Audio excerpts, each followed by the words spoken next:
Michael Toki says, as Catholics, we talk of sanctifying the will and the imagination, which makes sense since we choose those. But how do you sanctify your memory? And alongside of this, I'll often have people say to me, what do I do with those memories of when I was fornicating or looking at pornography or something that come back? You know, I don't desire them, I don't want them there, but I can't get rid of them. So along those lines too, how do I sanctify my memory? Both of those elements are very important. I'll start with the first one. If I forget the second, remind me, Matt, because they're both so important. Sure. But okay, so you've done sins in the past, now they're coming back to you. I was recently doing some research on scrupulosity, and this really tortures some people. But kind of the first thing to remember there, we talked earlier about like reflexive behaviors. And you might be in a certain situation, a certain place, see a certain person, and boom, that memory's back. You didn't go hunting for it, but it pops up. So one thing to remember is that the memory of sinful behavior is not itself a sin, unless you then choose to embellish it, to repeat it, to rehearse it, to concentrate upon it, to form more images, So just having those memories, I mean, they can be distressing, they can keep coming back. But one approach there is to realize, hey, just the fact that this has come back to me now doesn't mean I'm sinning, doesn't mean I'm trying to act out against God. And if I'm going to do my best to distract myself, to not make an issue of it, to let it pass. So I'd say it's kind of a start there. Then also, another thing, I really like that you brought up the phrase sanctifying your memory. Because this too is where St. Albert and Thomas had crucial roles in the history of these memory techniques. Because I mentioned they started, the first practical use was for orators, to remember the parts of your speech so you don't have to take notes or use notes or anything. But St. Albert comes along, Thomas's teacher in the 13th century, and he's going really one by one, bit by bit, over the writings of Cicero and other ancient memory writers. And when he talks about the virtue of prudence or practical wisdom, Albert borrows his three main parts from Cicero. And he said there's three main parts of prudence or practical wisdom, and they are memory, understanding, and foresight. And those have a past and a present and a future element to them, because to achieve virtuous goals in the future, which would require foresight, you're going to know the right things to do to achieve those goals. It's going to depend on your understanding of the current situation, which requires understanding, guided by the lessons that you have learned in the past, your past experience, your past lessons. And that's what's retained in memory. So Albert says, in some ways, memory is actually the most important part of prudence. He said, because time moves from past, present, future, it doesn't go backwards. So he said, we're guided in our present actions that influence our future by what we've bothered to learn about, the lessons we've accrued from our past. So Albert even says that a trained memory is an important part of prudence. So he actually recommends that people train their memories so they're better able to recall fundamental facts of the faith, these important truths and ethical truths that can guide us towards more ethical wisdom. So anyway, one of the key things that Albert and Thomas did was tied these memory methods to being prudent, to living the practical Christian life. And thought memory training is a part of it. Thomas later went on to talk about 8 different parts of prudence, because he takes 3 from Cicero and he borrows some from this Macrobius, things like shrewdness and docility, listening to others. So it's very multifaceted. But both Albert and Thomas said that memory is a very key part. So in the Summa, when Thomas talks about the 8 parts of prudence, the first one is the one on memory. So in that sense, I guess there'd be an indirect way we could call it sanctifying our memory by trying to build our memories and put them at service for the fundamental truths of the faith. The answer I give to those who say, what do I do when these images come back to my mind that I've seen? And I'd love you to elaborate on this, because I'm sure you have a more sophisticated response, is I encourage what you just said. It's like, other than having severe brain damage, these memories aren't going away. So it's like, well, maybe I sanctify my memories by what I do with them in the moment. So I offer this, I take this as an opportunity for intercessory prayer. And I'll say, Lord, I thank you for this victim of pornography, this person. I pray that you would bless him or bless her, and things like that. And I'll even, when this comes to me personally, I'll even ask myself some rhetorical questions. Like, I wonder what she's doing now. I wonder what sort of relationship she's in. I wonder where she lives. I wonder if she's happy. I wonder what her relationship with her parents is like. Because it seems to me that by asking those questions, I'm humanizing what porn has dehumanized.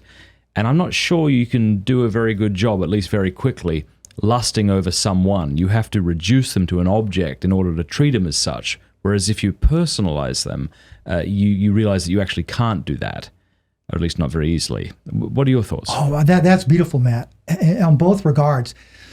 The second part of that there, where you talk about you wondering, well, what's she doing now? Does she have a family and this and that? And somewhere, I think it was in talking about temperance, and Thomas even says that, one cure for intemperance is to stop focusing, meditating upon singulars, like particulars, like the things you can actually see, like a person's physical body. So if you see a tempting body, or if a recollection comes back to you, do just what you said. Remember, yeah, that's a body that houses a soul. And that person, that woman you're seeing there, maybe now she was somebody's daughter, we know that. Maybe she's somebody's wife, she's somebody's mother, she's somebody's sister. Yeah, to fully humanize them. Yeah, use it as an opportunity to grow, to pray for them. Exactly, that's really beautiful. And just the fact too, that reaching out in prayer yourself is a wonderful thing to do. There's St. John Climacus, one of the Eastern Fathers, and when he's writing about concupiscence and lust, he's saying, if you're going to try to conquer lust all by yourself, or even if you use the method of the Stoics, I might say, he said, it's like you're trying to swim across the sea with one arm tied behind your back. He said, you're not going to do it without the grace of God. So in dealing with some of these difficult situations like that, yeah. And he says, you're not going to defeat it by argument either. He says, because nature has the best of the argument. We have strong built-in urges here. So again, that idea you said, one, we're going to recognize that it happens. There's elements of our own nature that we can't stop that may recur. But then we're going to first call for God's help, because that's our ultimate source of grace and power. And yeah, we're going to humanize that person that we either acted or fantasized about inappropriately in the past. So I think that's just a wonderful way to look at it. And if you look at it that way, if a person is tormented by recurring thoughts like that, it can even be that, count it all joy when you have the trials and tribulations in James, even possibly, like that pebble in the shoe, that your chance to try to grow in grace by making something positive come from it, making yourself more compassionate to maybe the people you lusted about, or more compassionate to other people out there today who are going through similar struggles. Yeah, that's really great. And I suppose the other way we could sanctify our memories, I wonder what you think about this, is, again, doing something with it now. So if I have a bad memory of something I did as a child or that was done to me, maybe there's a way I can reframe it, not in order to pretend it didn't happen or to dismiss it inappropriately or something like that. But let's say I have a bad relationship with my mother, and I have these negative memories of her, and it causes me to want to feel badly about her, speak badly about her, ignore her. Maybe in that moment I can thank God for the ways she was a good mother, even if I can't think of too many. Would that be another way, do you think, of sanctifying the memory? Or? Oh, absolutely. My brother and I do this with a particular family member who's gone now, that had wonderful elements and some negative ones too. And we've discussed them frequently. And we do try to thank God and remember all the goodness that was there. And we sometimes pull in that Stoic concept too, that somehow what he was doing made sense to him. So there can be, that can be very helpful. We can, reframe, rethink of these things, look at them with a different attitude, try to learn the lessons. Like, we talked about early memories. I think one of the earliest ones I have, as a young kid, I said I was a Superman nut. People used to call my mom Superman's mom. One time we went to a Catholic wedding, and Mom said, Superman's not going to the wedding, Kevin is. Oh, okay. So I'm sitting out there in the pew with an older cousin, and I get her to take me out to the car. So a few minutes later, Superman comes back because I had the suit there. But one of my earliest memories is there was some grandkids that would visit neighbors across the street. And they were our age, they were fun kids. And one time I said, hey, let's have a Superman contest. We'll try to look like Superman. So we both go run inside, and he comes out, and he's got a blue shirt, and his grandma gives him a red towel, And then I come out, Superman himself. Yeah. Though I did have a lot of duct tape because I wore holes in it. And as I look back on that, I saw the look on his face. I thought, that was one of my early memories. I thought, wow, that was not good.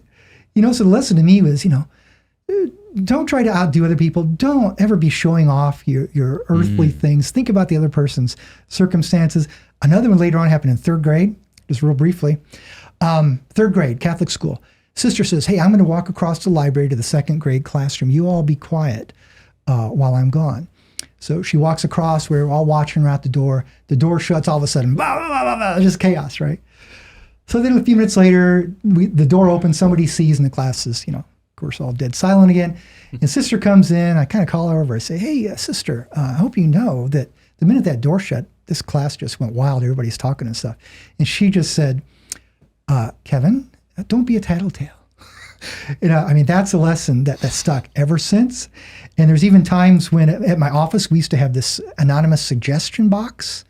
And sometimes people put stuff in there like, how come so-and-so, who is a married supervisor, left with so-and-so at lunch who was an unmarried, And I'm thinking, boy, they never had sister in third grade, But I look back now, and think of that, think of embarrassment, how I struggled as a young kid just with this pride or with this tendency to tattle, But even those negatives should be grist for our mill, and we should be able to grow from them. I like it. Hey, thanks so much for watching. Please be sure to like and subscribe and leave a comment below letting us know what you thought about the video.